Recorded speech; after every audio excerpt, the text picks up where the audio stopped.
Gents, I just want to pause the episode for a moment to let you know about the Strong Men of Value Academy. You will have heard me refer to it a number of times, and I want to bring more attention to it. So this isn't just a program, it's a life-changing environment and community of men who are focused on personal and professional growth. We're looking at areas of relationships, wealth, and health, things to help you thrive and maximize your life.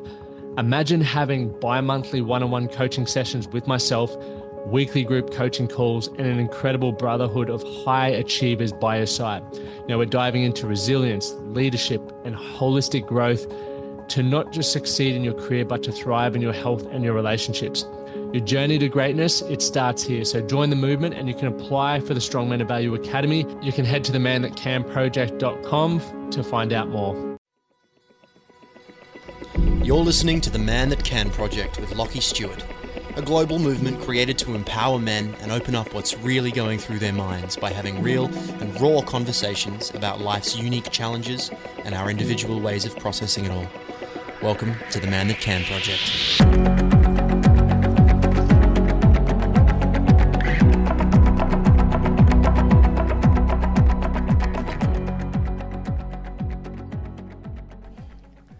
All right, welcome back to another episode of the Man That Can Project podcast.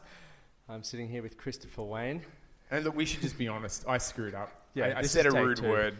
And right out of the gate. So I asked if we could start. We're taking to, and I'm giggling / sweating. Yeah, I'm sweating too. Do you want me to open a window? No, I think the sound outside will be a bit much. Yeah. I think we should make good sound, good quality. This is probably how you got the name, created the show, The Naked Magician. You were probably once upon a time in a situation like so where it got really hot. And then I wish that was the answer. Me and my best friend made The Naked Magicians, and the story of how we made it wasn't anything like that. We didn't want to see one another naked. It wasn't particularly hot. I remember, this show's like my life now. I can't escape it ever. And I remember the other guy's called Mike, and he's a magician, and his life was fine until the movie Magic Mike came out. And then he couldn't do a gig anymore without someone calling him Magic Mike, or people started making jokes at his shows like, how big's your magic wand? Can you make your clothes disappear, Magic Mike? And it was driving him insane for like 6 months. And then we were having a beer and it's like, has anyone done Magic Mike with magic? Like, has anyone made just a magic show for adults? For some ridiculous reason, no one had. And we're like, this is going to be the best idea ever, or the worst idea ever. And that was how it happened. And it turned out to be... I didn't want to be the naked guy. I was so body conscious back in the day, and I was never the guy that went streaking or anything. I was like a fat magic nerd is what I was. A fat magic nerd. That's the only way I can describe it. That's how I'll refer to you for the next hour. If that's okay. Yeah, it's on my business card. Yeah. What was the business when we went for a walk the other day? Some guy yelled at us. What was it? It was like Pussy King or something fucking ridiculous. So I am going to probably introduce you in a moment, so bear with us, guys. But we went for a walk. The forward. This is the forward. So we can cut this. No, I'm kidding. We'll keep it in. But we were going for a walk and some bloke, the most Aussie bloke. We're walking the river. We're doing outdoor exercise together. And I think we had singlets on, and neither you and I, we're not small guys. No, we're pretty jacked. Yeah, bro. For those who follow, steaks and shit. We're not going to get on stage naked, not being jacked. I did for 2 years, but that's another story. All right, we'll go there shortly. But I can't remember. But whatever he said, you're like, I'm going to put that on my business card. It was like bringing in the pussy, or it was something. It's something weird. Fucking just, it was hilarious. And how you responded to that was just, I was like, this is going to be a good walk. And it was a good walk. It was fun. What did we do? 8K, 6K, 7? We did 6.5, I think 7Ks. It's my favourite walk in the world. It is quite nice, the Brisbane River Loop. For those who are listening abroad and once COVID pisses off and you come to this fine city we call home. Have you thought about the fact that with the COVID situation, that we actually live in one of the safest states on planet Earth right now? Well, think about this, right? Wasn't Melbourne one of the most livable cities last year? Yes. And the 5 years prior. If we don't climb up the pecking order, then there's some political shit going on. It's so weird to think that Tasmania is more visitable than Melbourne right now. Because I know on a normal day which one I'd rather go to. No offense in Tasmania, but they're like, oh, check out the museum. What else? Go back to the museum. And that's it. I went, this is a weird thing to I've bring never up. been. Anyway. Just go to a museum, you've been. Yeah, you've been. We went to a market down there, and there was a gin distillery, and their claim to fame was it was the world's southernmost distillery. Really?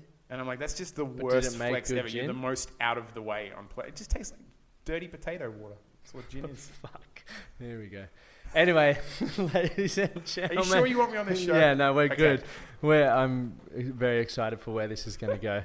But off the back of, actually, no, we had a few beers one night. That's when I first, was graced your presence. Do you remember that? Yeah, night? we got a mutual friend, George Shepherd, who I promised you guys was going to be on the podcast last week, but obviously due to technical difficulties, he's coming back soon. So hold tight.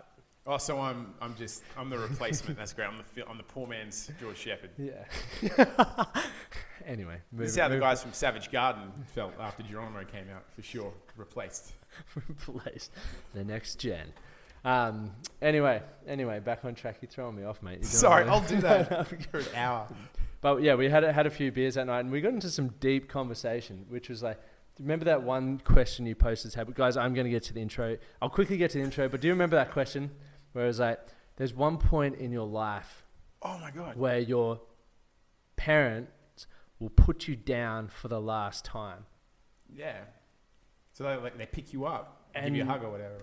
and then they never pick you up again after that. Mm-hmm. Like, I was having some beers with mum on the weekend and dad, and I was telling them about that night, and then I was like, did you ever think about that? They're like, no. I was like, well, you should have. Like, How would you know though? well, exactly. We never know what the last time of something is. So what I took from that, don't take things for granted. Appreciate. Is that what you take from it? Is that what was intended? I don't even know. I meant go and pick up kids more. Just wherever you go. It was what. Well, I think yeah. For me, it was that thought that our parents pick us up, give us a hug or whatever, or carry us to bed even. This one day it stops. They don't know it stops. We don't know it stops. And you don't remember that last time. No. And it's like, do we talk about the cul-de-sac that you play with your friends one day on the Yep. street, like you did every day after school? There was a last time Yeah. for that. I know, it makes your head spin. Yeah. Everyone at home, just pause for a moment, take a few breaths in, Yeah. and you'll be fine. But anyway, on the show today, you've probably got a good understanding of who we've got here. But we've got Christopher Wayne. Chris, Hi. can I call you Chris? Yeah, that's cool. Or Nah, Chris is what do you fine. want me to refer to you as? The fat nerdy. Oh, the magician. fat magic geek. The fat Yeah, magic. or Chris, So, whichever. yeah, They whichever. both They float. both roll off the tongue.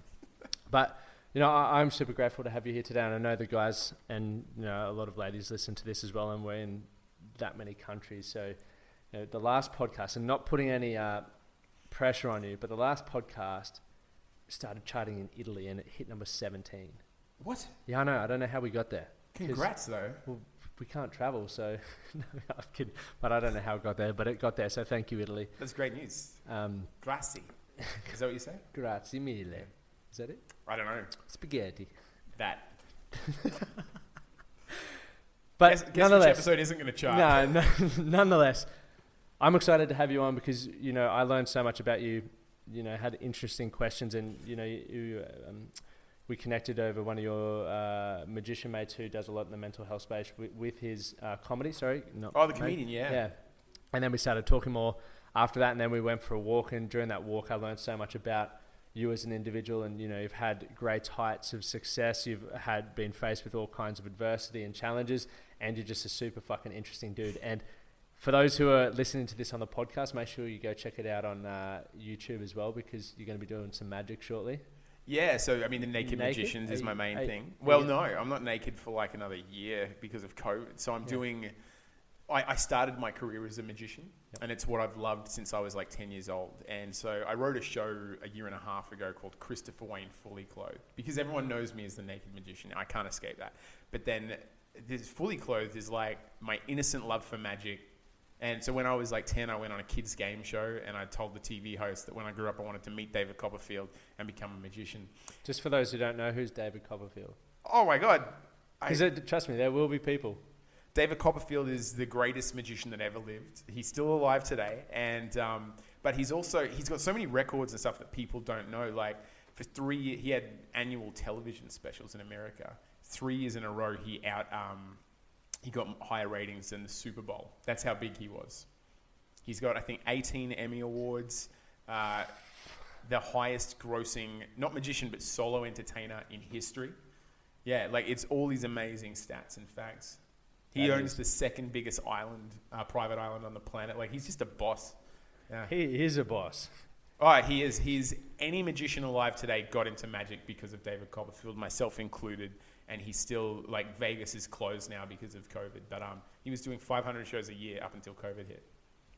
Still, 500 shows a year. 90 minutes on stage, 7 days a week, 2 shows a day, 3 shows on Saturdays, just him in his 60s. Does he ever get holidays or anything? He's in charge. He doesn't like it. It's what he is.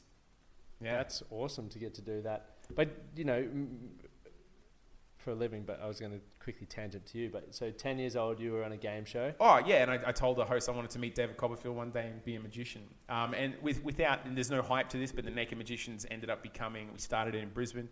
It's the only Aussie magic show that's done a season on London's West End. Only Aussie magic show that's done New York. Only Aussie magic show in history that's had its own residency in Vegas. And that was at MGM with Copperfield. And what was that experience like? But before we even go there, so I want to backtrack just from 10 to the age of, creating a Naked Magician. What was life like for you going through as being a magician? Like, were there any challenges or... Because for me, my brother loved magic and I just picked on him all the time. Oh, really? Yeah, and I feel really bad now. That's all. I mean, you crushed his dreams. I did. What does he do now? He, funnily enough, he manages one of the biggest fucking marijuana things in Canada. He was having a meeting with Seth Rogen a few weeks ago. You don't need to feel bad about picking on him. No. Yeah. I feel bad that I'm not with him. Yeah, that would be great. Yeah. Oh, man. Anyway, the drugs are bad.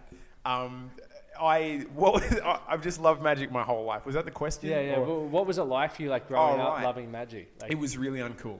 Yeah. And I remember all my friends either had posters of sports stars or like back in the day when you could get the Sports Illustrated calendars, they had like the posters on their wall. And I had a David Copperfield poster and I had all of his VHS. And I never really grew out of that phase. And it was never cool, like ever. But for me, I know the biggest challenges came when I got, if I can call it successful, that they came in that part when everyone thought it was smooth sailing. But before that was all the hard work, and then the challenges came when the show got successful. What was it like? So was there I don't know where to start. We're going back to these specific questions we were asking before. Was there a specific moment in time where you thought to yourself, fuck, I've made it, like I am successful? Yes and no. So a part of me has this, I'll never be content with where I'm at. I always want to do better in my career. And that's just how I am. But I've got the opening line in our show. It's Mike and I on stage. And I always say good evening and then the city that we're in. The first time I got to say good evening Las Vegas, I was the first, like, Aussie, I'm the only Aussie magician that's ever uttered those words. And that felt surreal. And, we had our parents there in Vegas. We had all of my childhood heroes that are these famous magicians. They took the night off to come to our opening night, and they're in the crowd watching us. And that was surreal. And that was like, this is like, there's nowhere else really to go after Vegas. So that kind of felt like, this is really cool. That's unreal. I just need to point out, I get really conscious talking about this, and I get shy talking about it. Mate. So you ask and I'll answer. Yeah, no, but I think it's like, there's people that'll be listening, and I'm super interested. And I think it's like, don't worry about being humble because we know you're humble. But it's like, I want to know what it was actually like, because you are a super humble dude for the success that you've had. But it's what I'm intrigued or interested in finding out is like all the thoughts that went through your head when you were experiencing things. Because I think from someone who hasn't had the level of success that you've had, and like on the outside looking in, it's really easy for me to project how I would act or think or behave in your situations. Yeah. So I think, I don't know if you listen to Joe Rogan, but Joe Rogan had Miley Cyrus on the other day. I haven't watched it yet, but I'm becoming a Joe Rogan fan. Fucking really good podcast, because obviously I had preconceived ideas of Miley, but when you hear her talk, she is just an awesome chick. I think she's my celebrity crush too. I love her look, the tattoos. She does not give a fuck. No. How people like perceive her. No. And she reinvented herself publicly, like halfway through her career. I've got so much respect for her, and if she gets sick of dating Hemsworths or whoever she's hooking up with. She's single again now, I think. She just broke it off with Cody Simpson. So he was Aussie too, wasn't he? Yeah. So well, if she wants a bald, poorer Cody Simpson, come get it. Come get it. Just slide into her DMs. But what was it like for you in Vegas? Like, so how long was your residency? Our residency was 6 months at MGM Grand. Yeah. And there was 6 nights a week during the show. We weren't allowed more than 30 miles away from the casino ever. It was fun. Was it like a prison? Sexy prison is what I'd call it. Sexy prison. Because I just worked out in the day and then did the show that night, and it didn't matter if you were having a bad day or... Because you got these people, they come to Vegas for 2 or 3 nights and they live at 110%. Yep. They've been saving up all year, you know, they've been booking the holiday, planning everything, and they come to your show out of, you know, versus the other 99 they could have gone to. You know, they picked you instead of Cirque du Soleil. So every night, even though you've done the show 100 times in 100 nights, you have to go out and give it 100% and act like this is the best night of your life being on stage, no matter what. Because for the audience, this is their first time. And it's a special... We had a woman that was a fan of ours flying from Des Moines. She hadn't been on a plane in 30 years. And she literally, her and her husband flew in just to see our show and then flew home the next day. And it's like, I can't dial a show in for them. It's got to be... This is their big thing of the year, yeah. It's interesting looking at it from that perspective, right? Because absolutely, it's easy to be selfish and go, I'm not feeling it, so therefore... And I have been. A lot of I mean, we all get into entertainment because we enjoy it. No one became an entertainer to provide for their family, ever. It's a selfish passion. And then when you get successful, all of a sudden you have to turn off that selfishness and remember that it's about the audience. Because now you've got fans and people that are not just giving their time, but their money, and then they're picking you over other things. What did you do during that residency to keep yourself sane? Like, if you're in a sexy prison, like, what, and you know, how long was your show? 90 minutes. 90 minutes, right? Mm-hmm. So what did you do the other 22 and a half hours of the day? Well, we got really lucky. Give me a full breakdown, minute by minute. I definitely can't tell you everything that I did.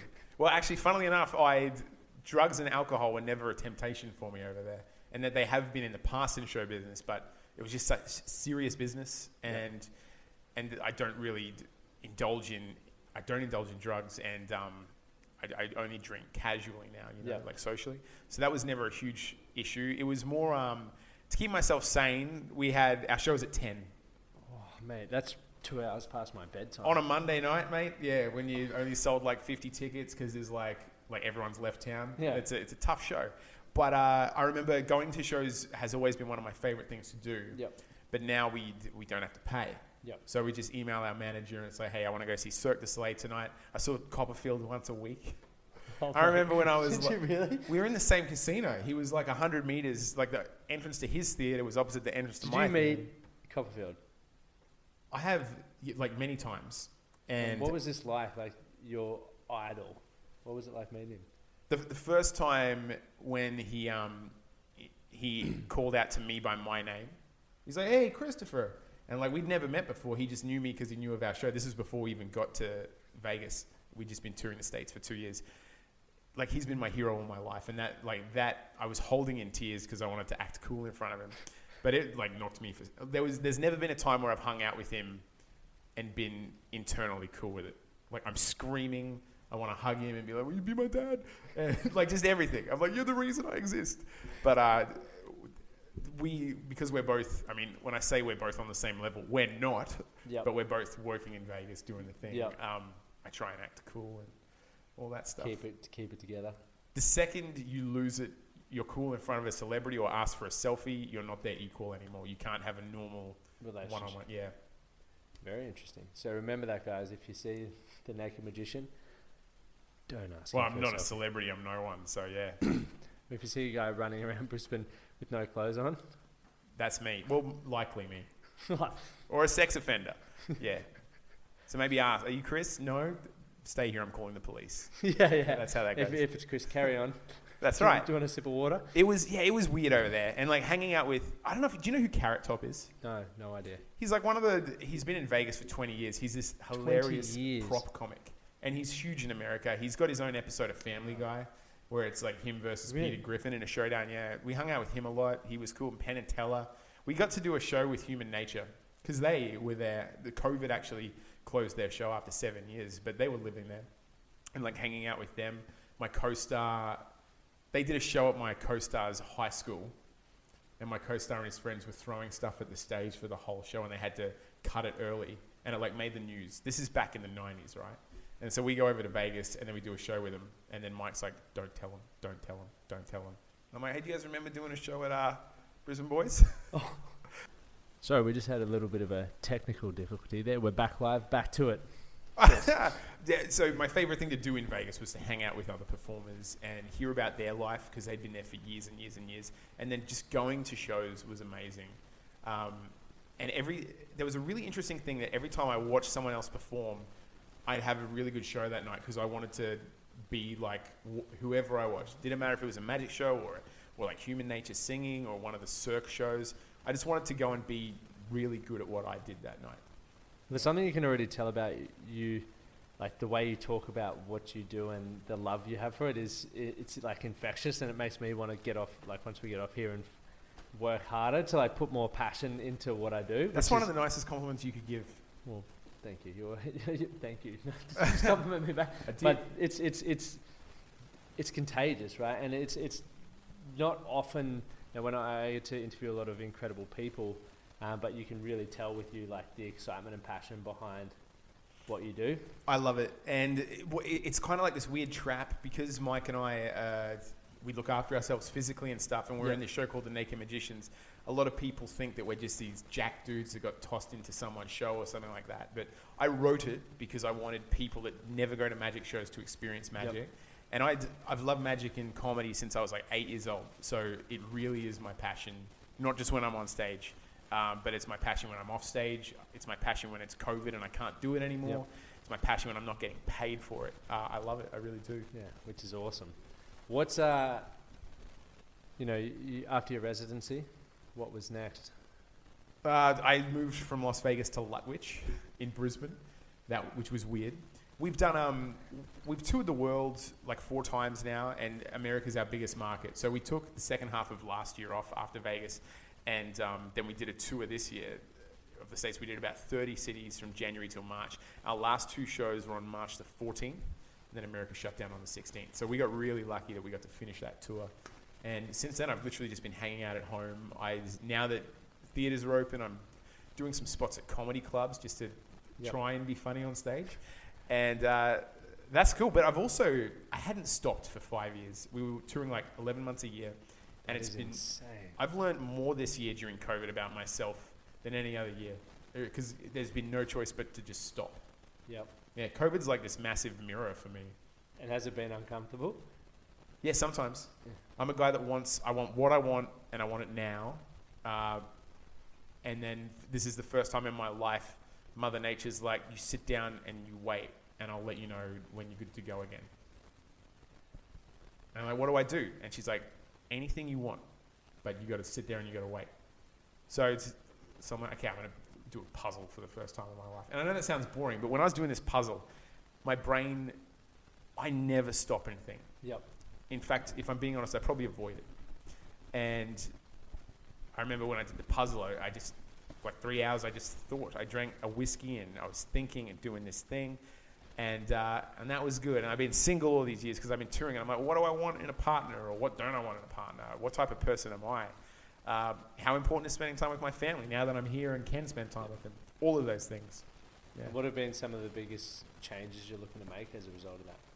Is there anything that you want to like change? Like when COVID does piss off, are you going to go back to the busyness and craziness? And I know too, like you will, because you're similar to me, where it's like, you want to just keep innovating and doing more. It's fun. Yeah. But is there going to be some things that you maybe view differently in your life now? There are. If I'm being honest, I will go back to just working too much. But it's what I am. Yep. It's just what I am. And I'm kind of okay with that. Had it not worked out for me, like my drive and my passion for my job, like if I'd worked that hard and gotten nowhere, then probably not. But because it works for me and I know I'm good at it, yep. I want to keep being that guy. But then this has forced me to figure out who I am if I haven't got my career or my public profile to fall back on. So you've sort of separated from your identity a bit, like, or do you feel prior to that your identity was the naked magician? 11 months a year, yeah, absolutely. It didn't matter where I went, and I was always treated the same way, and I was walking into a room with a bravado and a security in that. Yep. None of that exists anymore. There's no opening nights happening, and you would have gone to a few of them back in the day with your lovely partner, and none of that stuff's happening. So I'm just Chris now, and I'm trying to learn what that is, but I also kind of like finding that identity, and when I interact with my friends and stuff here in Brisbane, who am I when I haven't got tour stories to tell them? Because you just talk about the things you like and are passionate about. And so yeah, that's hopefully what I'll be able to walk away with, that I just being able to have an identity, that's deeper than I'm just this guy that works a lot and gets naked sometimes. Fuck.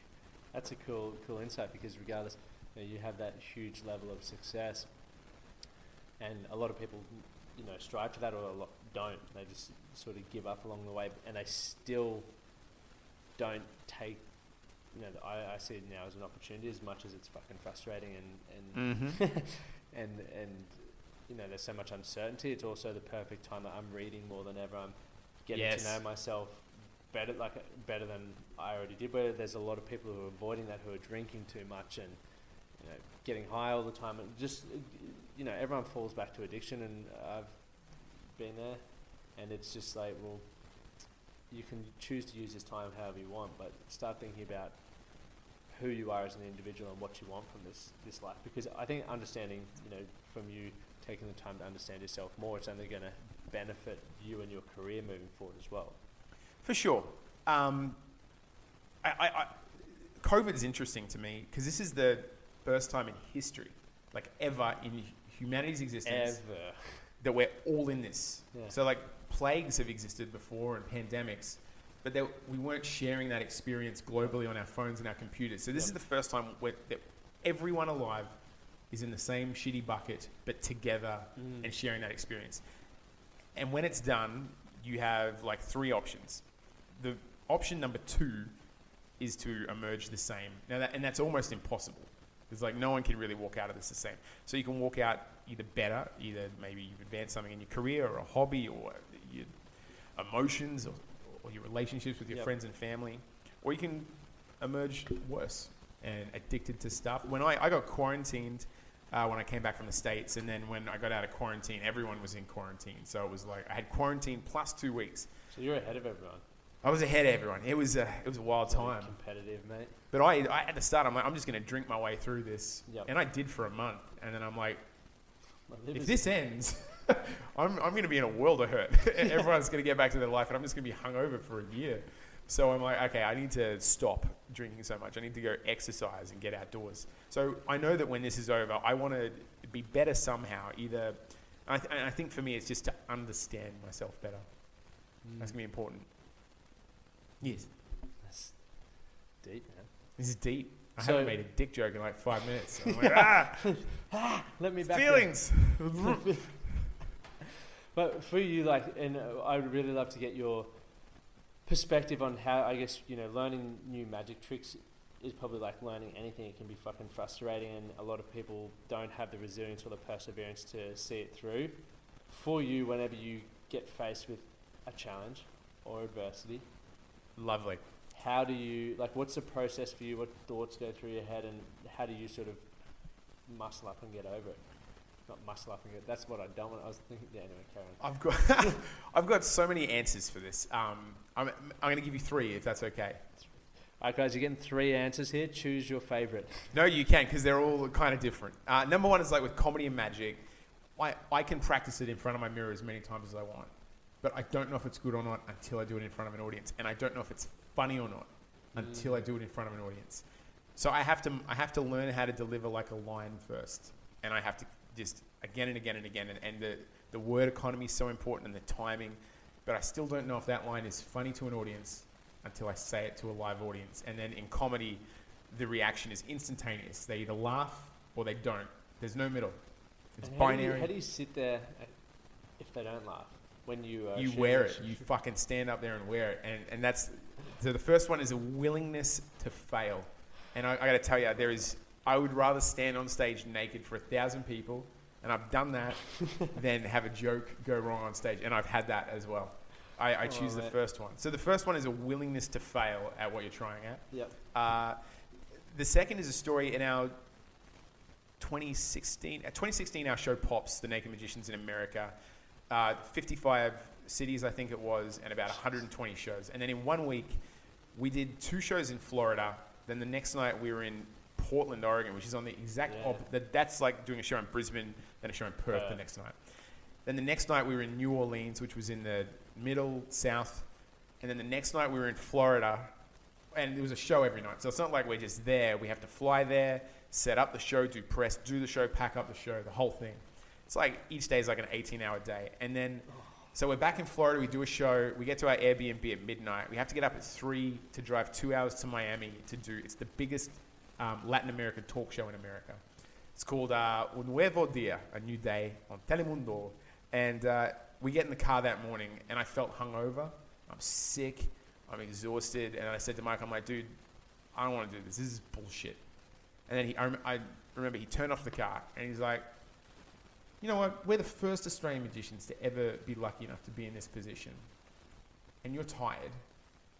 So how about we just go in and get a couple more hours, and we'll just give our success to someone else that wants it more than us. And I'm like, start the fucking car. It was like, and he's my best friend. I love him and I trust him, and he was just giving me some tough love. He's like, dude, we're here, we're made it. Just shut up and be tired. So the second was like a willingness to do what others won't and to push through, not on the good days when it's sold out and you got your sleep and you're in a good mood, but to work your hardest on the hard days. And then the third one, 2017, my knee came out of my leg in the middle of a show. We were in Texas. We had another 20 cities left on this tour. It was a huge tour, biggest tour of our lives. And we had to... What the fuck did you do to get your knee out of your leg? I just twisted the wrong way. But to paint a picture, we'd done about 120 shows at this point, plus all the flights and all the time in the van and all the press. Knackered. It's exhausted. It's done. And that was my body tapping out. That was like being in a nightmare because I was naked on stage. Knee comes out, and the audience, 500 people at this show, thought it was a prank, like a part of the show. Yeah. So they're clapping and laughing. It was like being in an actual nightmare. I got shipped back to Australia. I had 3 months of intense physio, then another 3 months of light physio. And I knew that once I got better, I could finish that tour again. So where I'm going with this is I was gutted. I had to stay under my mum's house. I couldn't get up and go to the bathroom on my own. Like, my leg's in this full-on brace. It was a mess. And I knew I had so much work ahead of me before I could even think about performing. So I gave myself a week. I'm like, dude, you've got a week. You can drink as much as you want. You can cry. You can stay up all night and play PlayStation. I didn't give a fuck. But on day 8, you shut up and we start physio. And that's when it starts. See you in a week. So I allowed myself a week to feel shitty or just to feel whatever. But I gave it a time limit. So and that was the start of the road to recovery. And I didn't stop again. So they're the 3 things for me. A willingness to fail is really important. Working hard when it's the hardest and when you're tired and when you don't want to do it, and then giving yourself time to feel what you want to feel, but then putting a limit on it and then dusting yourself off. They're my 3 things. Thanks. I'm glad you gave us 3 and you're done. Mic drop. Dude, I'm sorry. That's their honest answers, real experiences, and your question made me think of all 3 at the same time. Mate, I think they're perfect. And even that last one, like giving yourself time to embrace a certain emotion and then saying, right, after that, let's move on. Well, I think both are necessary. I think I hate it when people don't acknowledge. They're like, here's some ways to combat feeling bad and stuff. Fucking, if you feel bad, sit in it. Yeah, there's a reason for it, and fucking sit there and enjoy fucking feeling bad. Yeah, everyone feels bad. If it means eating corn chips and playing Call of Duty 24 hours a day. I did both of those things for a minute. One leg up, calling people rude names. Just a side note, you just made me think of it. There was that quick clip on Facebook or YouTube of that dude was playing Call of Duty, and then on his left foot he's swiping right on Tinder on his iPad. No. It was so funny. But I feel like someone stole my bit. Yeah, that's my new joke. But that's great. No, it was funny. But I think, gents, definitely write that sort of stuff down and see how. And when we look at those 3 areas, like everyone's got thresholds in what that, what it is, or how much time you need to take to sit in emotion, or I guess your threshold in putting in the work when it fucking needs to be put in, and then obviously your fear of failing or being prepared to fail. Everyone has a sort of threshold. And one thing that you mentioned there was with having Mike there, who, whether you're aware of it or not, is a fucking awesome support network. Yeah. I think a lot of us don't understand or appreciate just how important it is to have a good network around you that are there even when shit gets tough, to just remind you of what you're doing it all for in the first place, or reminding you that, hey, there is more to life. You have your week, but after that, we got the bigger picture to get back to. Because it's really easy to get pigeonholed in those moments, and if you focus on something for long enough, fuck mate, it can take your whole life over. Absolutely. I mean, the movie Inception is kind of about that. Like a thought can get planted, but we obsess over these thoughts. It's a great film. Love Inception. This is another podcast, but I think Tenet is overrated. I haven't seen it. I was meant to see it. Did you see it with George? No, I didn't. Well, I was meant to see it with George, and then he's like, I have to watch it again. I was like, if you have to watch it again, I've probably got 4 viewings. It's that confusing. Like, it's too confusing. I went with 6 magicians. One of them can solve a Rubik's Cube literally behind his back. And we walked out and he's like, what the fuck happened? None of us knew. No. But that's another story. Support network, so important. Guys because especially with dudes, we want to hang out with our fun friends. Yeah. That's what we love. And, but I think it's so important to have some friends that can offer the other side of that as well. 100%. And I know in the context of touring, I was so lucky that the show that I wrote with my best friend was the one that kicked off, because every good experience we experienced together, which is great. But then we've both been through it. He got a vomiting bug once, and he couldn't get himself out of bed. Yep. We had 3 days. I can't remember where in America we were, but that was just on me. Yep. And then when I did my knee, there were a couple of days before I could fly home. That was on him, and we never whinged about it or never said you owe me one. We were just there, and it's like, I got you, mate. It's fucking. Now that you're talking about that, like mateship, like how incredible it is when you get to have a bond in a relationship like that. It took me back to I was in Bali last year with my best mate, and we were doing a training trip, and we scooted everywhere to the gym, and they was like, mate, let's just walk on. I need to get like a Band-Aid or something. So the one time I fucking walk in Bali, I hit my head on a sign and get stitched, like just cut it open. That's where you want to get a cut too. Oh, and I was like, I don't want to drive to the hospital, because like the hospital was back out near the airport. It was like a 30-minute right on a moped. I was just like, it'll be fine. He's like, mate, trust me, like that's a rusty fucking sign. You need to go. And he went above and beyond to make sure that I got stitched up, looked after. Nice. And then 3 days later, he gets bloody Bali belly. So then we didn't train this day either, but I bloody went to the shop and got all these, snacks and stuff, and we would just watch movies in bed all day. And I'm like, when you were saying that, I was like, that's fucking mateship, where you just got to make it understand us and just hangs out with you during those times. I think it's awesome. They're the most important times. I want to ask you, because that was the reason we met. We had a mutual friend. Yep. We both went out with him for a beer. You're there, I'm there.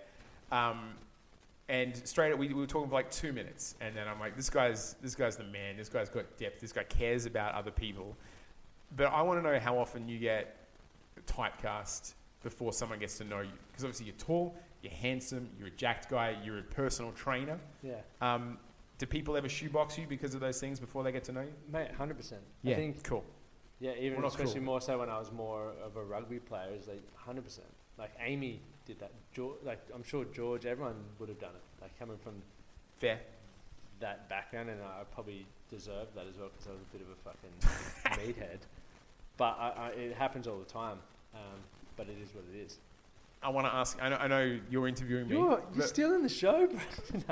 Go for it. I want to ask you as well. Do you think, because something else that you and I share is that we've both been complete fucking tools at one point in our life. Yep. Like guys that I would not be proud to call my friend now. I've been that guy. I was that guy. Yep. And I know that you've had stuff in your past that you're not proud of. And do you think those times are important for us? Yes.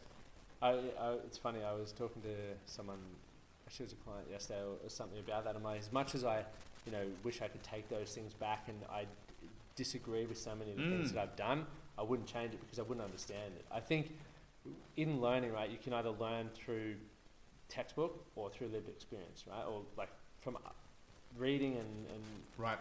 that sort of thing, or experience. And what I believe is missing when you learn through a book or through people telling you what to do, you miss the emotional stuff that's going on during that period.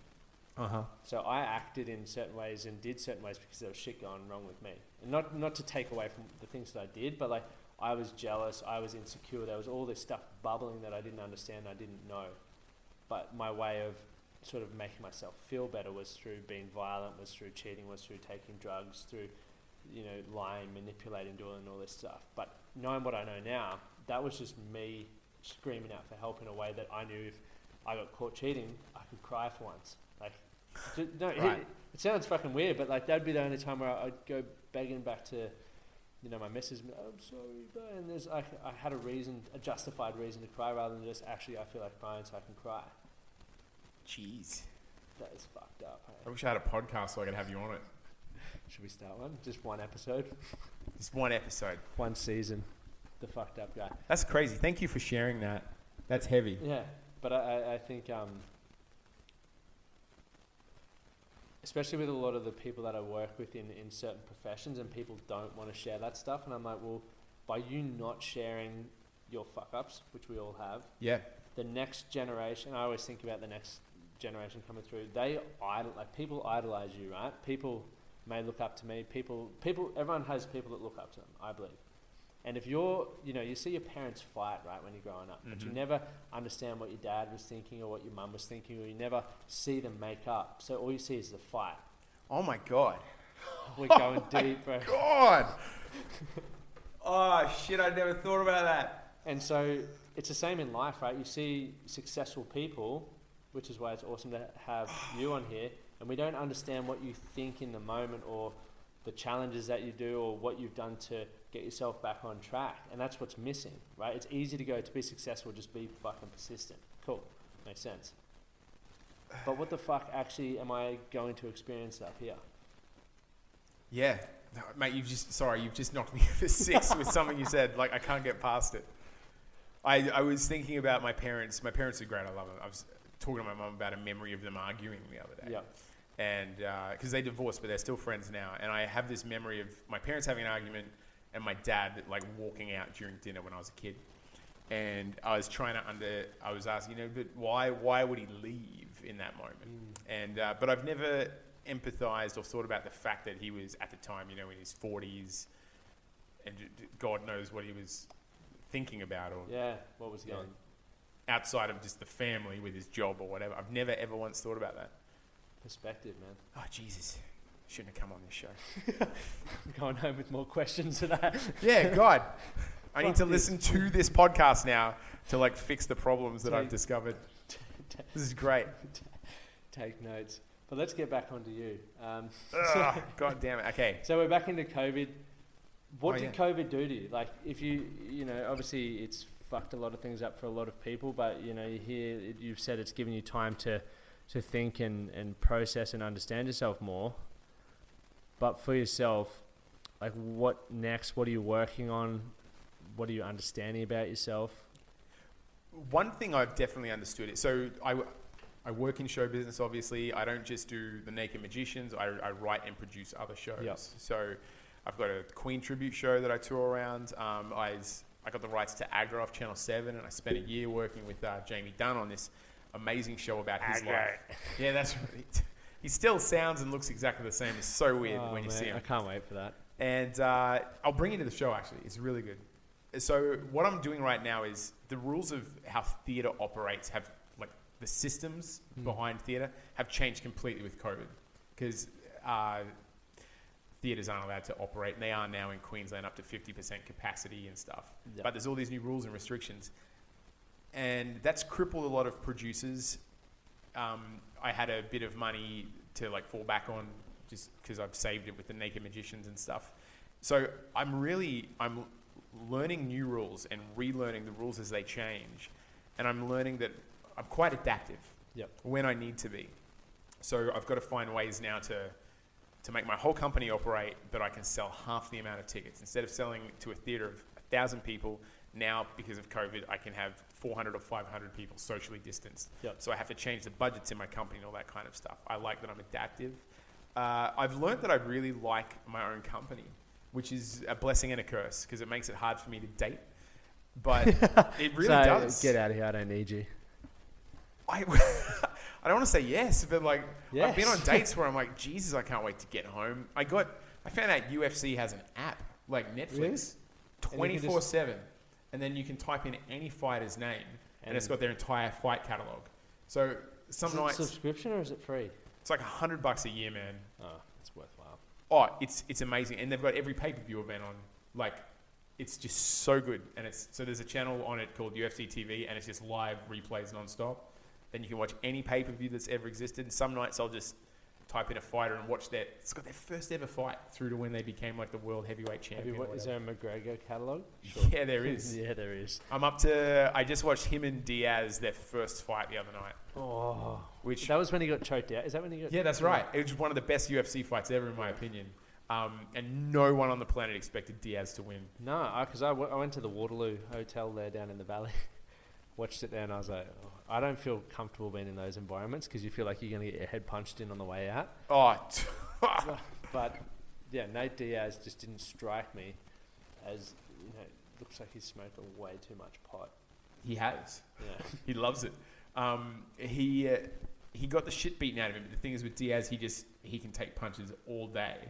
And no one, I think Conor at that point, he hadn't lost in the UFC yet. So I don't think he was expecting to, yeah.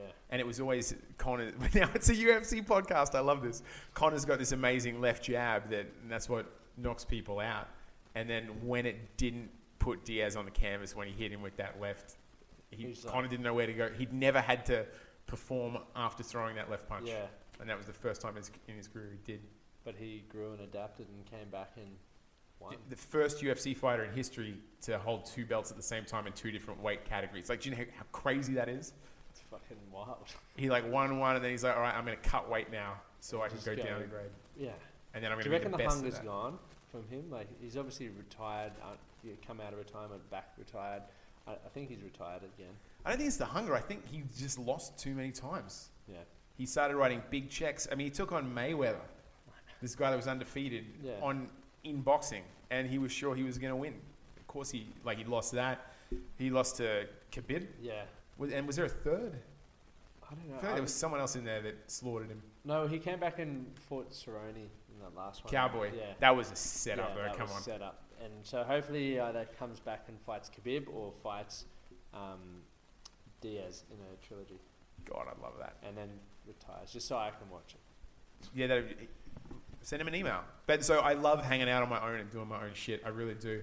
It helped me reprioritize my my health and fitness. Because we don't get to work out every day on the road. Yep. I'm in a cut right now, actually. I've lost 9 kilos since I saw you last. You might not know it.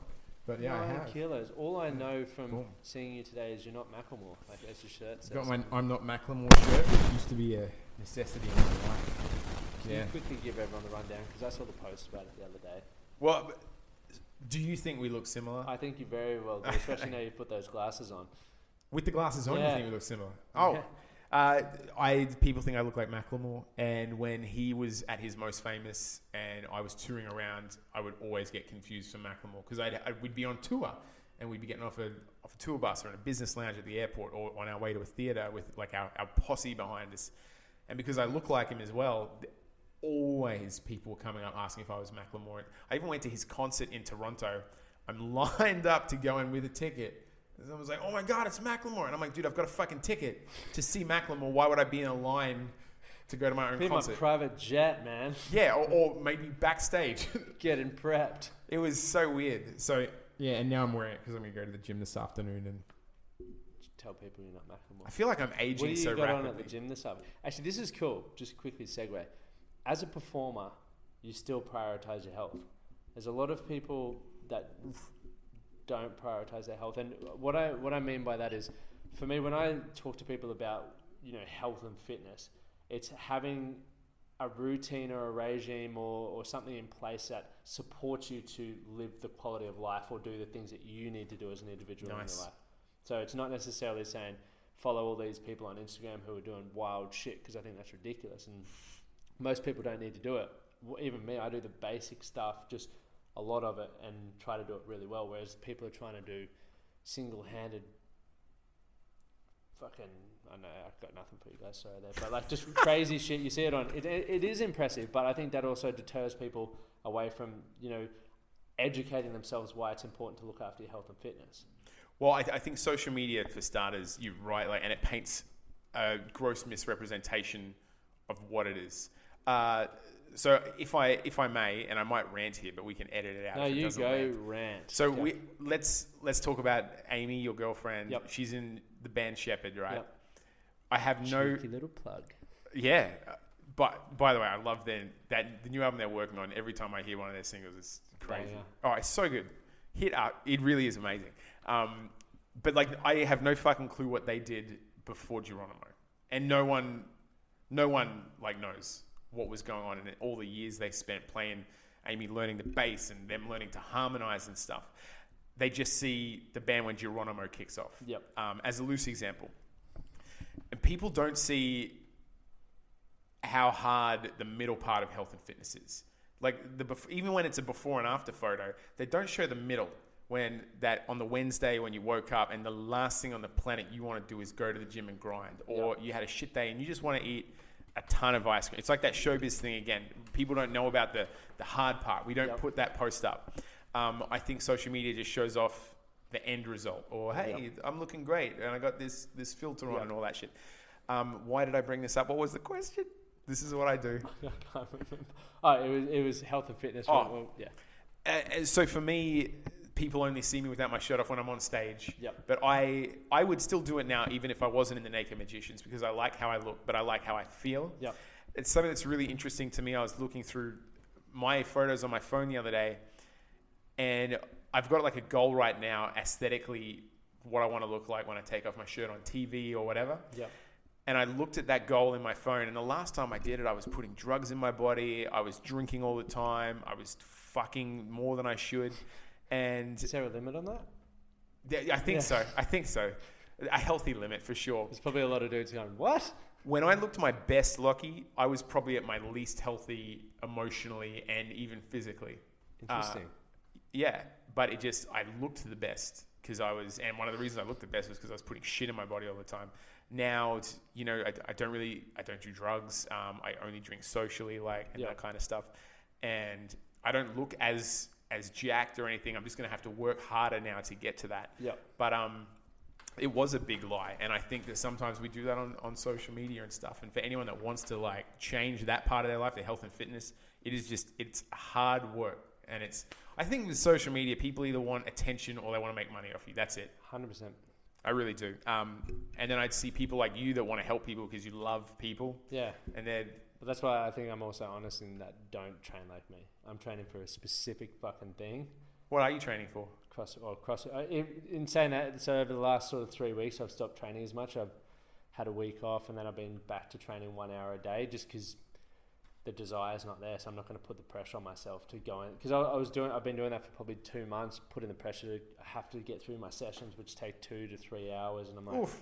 Yeah, but there's no intent for it at the moment. Like I'm not feeling mentally like I'm in the zone to do it, so I'm just taking it easy and moving. Yeah, okay, good. So that's what it is. But for me, it helps me manage my mental health. I feel good. I maintain how I look. Like I want to feel strong. I want to feel confident. And I don't, like you were saying, I don't fucking enjoy going. At the moment, I'm hating going to the gym. Fucking hating it. Absolutely hating it. But I'm doing it just the bare minimum. When I say bare minimum, what's not going to burn me out or make me resent it even more. So it's just like get in there. Yesterday I did 5x5 sets of squats and a 1 kilometer row. That was it. That was it. Yeah, but that's normally like warm up. You know what I mean? Oh my god, you're a freak. I'm just fucking talking shit now, but no, it's not. But that's for me. It's like we need to understand where we are and understand, like you said, it is fucking hard because there's a million things you could probably rather do. Don't get me wrong. There's moments in time where I absolutely froth on going to the gym. It's like my favorite thing, but I'm not in that headspace at the moment.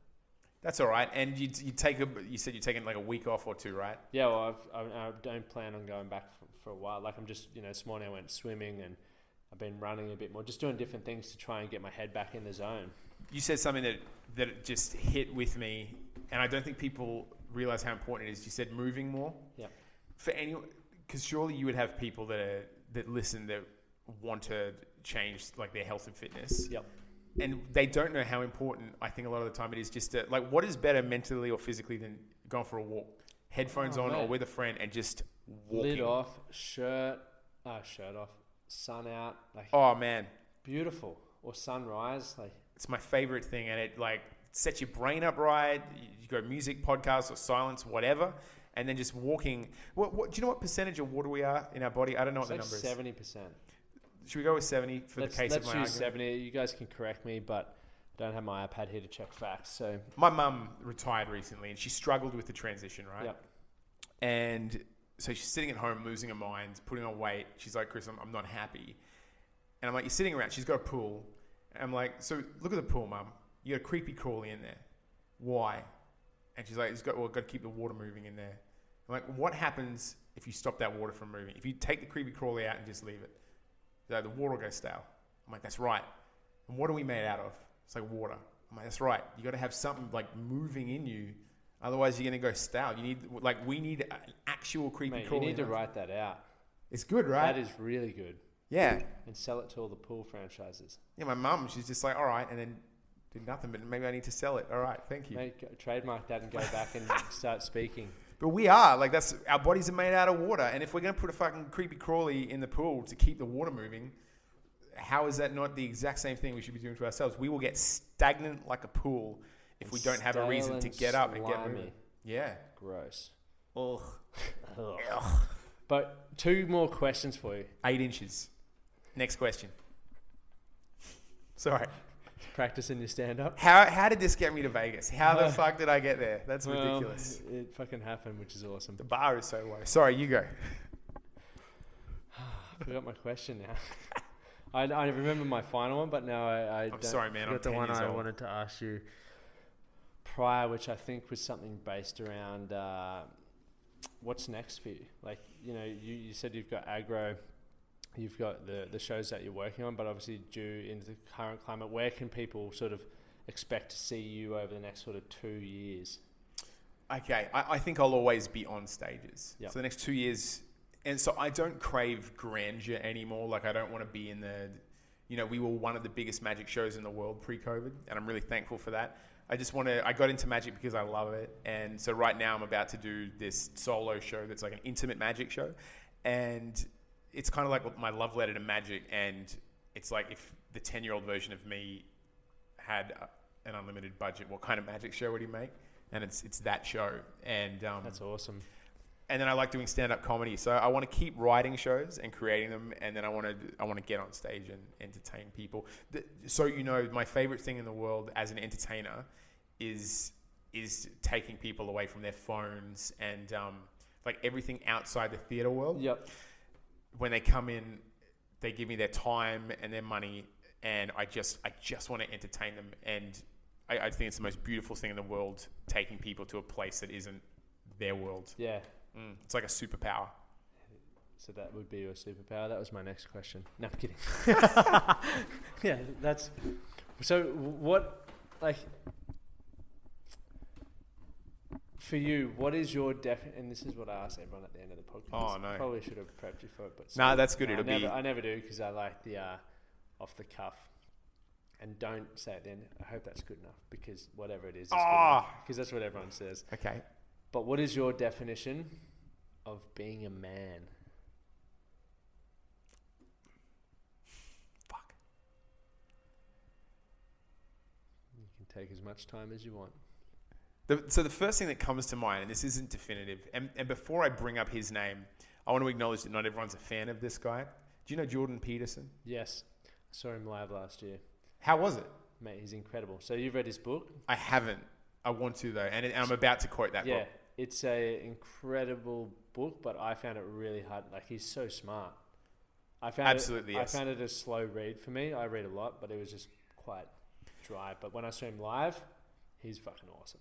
I love watching him enter into debate, and because I believe, so a lot of people are against him either because they don't like his opinion, or a lot of extremists have sort of hijacked his teachings. Yep.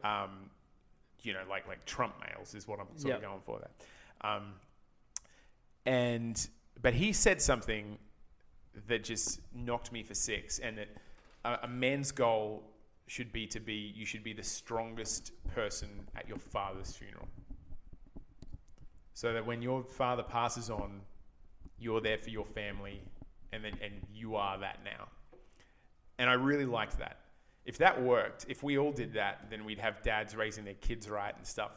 And that's I want to be that guy. I don't want my dad to die. I want him to live forever. But I want to be the guy that my family, and so right now as a single man, that's my mum and my brother and my father. But if I was married or whatever, that would be my girlfriend, my kids. I want to be that person that other people can rely on. And I don't think any man should. We've talked about that in this episode. We shouldn't do that alone. We need our friends. We need support networks. But I want to be that guy. Because everything's got to lean on something. I want to, on the day of my father's funeral, be that tomorrow or another 20 years from now, and I hope it's 20 years from now, I want to be the guy that my family can rely on that day. And that's my answer to your question. That's awesome, mate. And that was quality. Woo! And the reason why I love obviously putting people on the spot with that, because I think there is, people can tailor it to what they think everyone wants to hear, but when you put them on the spot, like, everyone resonates with different people, right?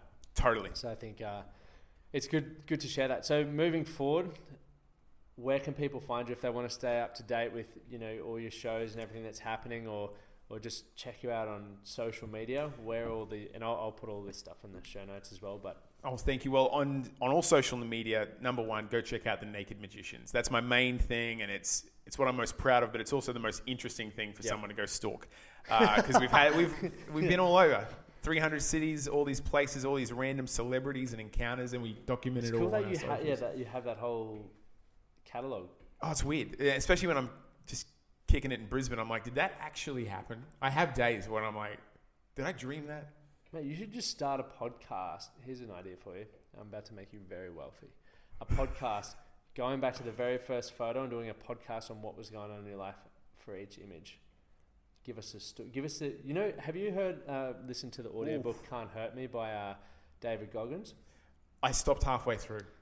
Okay. He was a bit extreme for me. Yeah, but you'll understand the concept, how someone was reading his book and he was sitting there and he could give you the oversight of what... I didn't get to that part. Okay, so anyway, how it happens in the audiobook, his mate's reading it, so reading the book, but then when there's bits, David will jump in and go, this is what extra is happening. And so people can be having, just like go to this photo, and for this episode, have a look at this photo now. We're about to talk you through what's going on there. Okay, that's nice. I might steal that. Do you know what's crazy? Cut me in on the royalties. No chance. I had what are they called? Air Tasker? Is that what it's called? Yeah. I had them around my house today, and then the company or someone from? Someone from they were installing something on my wall. Yeah. And then I've got like a framed Naked Magicians poster. She's like, oh, I know that show, and we're having a chat. And she's like, have you ever met someone famous? And I'm like, yeah. And I don't ever stop and think about that. And then she's like, who do you think is the most famous person you've met? And then I'm like, holy shit. And I'd totally forgotten that I was on a TV show with Destiny's Child one day. Really? Michelle from Destiny's was hosting a TV show in Chicago while we were on the show. And like a month later, she was on stage at Coachella. And then I'm like, oh yeah, she's in Destiny's Child. And then I hadn't thought about that again until this morning. And I just forget that we have all these random... Mate, you got to make that podcast. Adventure. I don't think anyone cares about... Like, they want a podcast from Destiny's Child, not about a guy that... No, but there's a story that people would want to know what the behind the scenes of the Naked Magicians was like. Yeah, maybe. Mate. Can I... Check this out. If this was a deck of cards, right, and I got you to say, it's obviously invisible, there's nothing in my hand. Yeah. And I said, pull one out, right? Yeah. So you do it. Imagine, just mime with me here. There's no deck of cards for anyone listening. And I want you to look at that. And what card would it be? Make sure it's a random one. Okay. Ace of Diamonds? Are you sure you want to go to the Ace of Diamonds? You don't change it to anything else? No. All right, I want you to put it back in, but these are all face up, right? So put it in face down. And we're just miming, and it's silly. What if I told you in my pocket I've got a deck of cards, though, with a rubber band wrapped around it? And we didn't say anything up before, but you would have seen me fidgeting and stuff with this. what I did when you were setting up the cameras and stuff was, and I literally did this right in front of you, and you would have seen me playing with it. I'm just going to go through the cards. What I did was I took one card out, right, and turned it over facing the opposite way to every other card. I put it right in the center, and out of 52 cards, there's only one facing the opposite way. 1 out of 52. Take that one card out. This is a real deck, and turn it over. Have a look. What the fuck? That one card that I did earlier. How does it, sorry about the phone call to ruin it. Do you want me How to does take it? that happen? Really well. All right, for those who are watching the podcast, listen to the podcast, I did pull out the said card. If you head over to YouTube, you can watch it live. There you go. How the... No, I'm there don't to give it tell you. away. And that's with my clothes on. That's what people pay the big bucks for. I thought they were paying to see my wang at the end of the show. But yeah, I mean, maybe it's the magic as well. Who knows? Little column A, little column B, a little bit of D. Forget the C. Well, thank you once again for coming on. It's been a privilege, and I know we could probably do multiple episodes of this because I got a lot out. And guys, if you want to see Christopher, the nerdy, The fat magic geek. I keep going fat magic geek back on the show, and you have questions for him, swing him our way, and I'll pitch him to him first. I'm really flattered to be a part of this. I think what you do is great. I do. So it means a lot that you'd have me on. Appreciate it. My hand's sweaty. I'm Yeah, sorry. so's mine. So guys, thank you for tuning into that episode with Chris. He's an epic dude, and I'm, very, very excited to keep seeing the next sort of chapter for him and what he continues, or the brilliance that he continues to bring, because he's a very entertaining dude. And make sure if you're listening to this on the podcast, you definitely head over to the YouTube or even the Instagram page to check out that magic trick, because it's pretty bloody impressive. I still am trying to work out how the hell he did it. So thank you guys for your support. And remember, guys, recently I've just launched, so if you're not in the Man That Can Project's Facebook group, jump in there. And we've gone one better now and released or created, launched the Man That Can Project's Inner Circle. Right, so if you want to learn more about this, is a closed community for those who want to take their life to the next level and get the 12-week game plan on how to create more momentum, meaning muscle and mateship in your life. Then you can find more info on the website, or you can slide into the DMs about that. But that community, it starts from as little as $13 a week. It is the most affordable, value-packed and stacked program that's available, and it will be capped.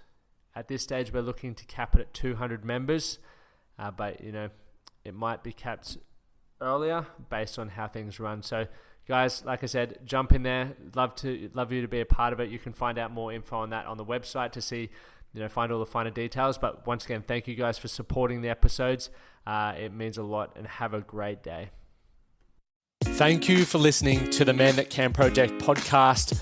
My name is Lachlan Stuart, and I hope you enjoyed this episode and found it helpful. If you did, please take a moment to rate and review the Man That Can Project on your favorite podcast platform.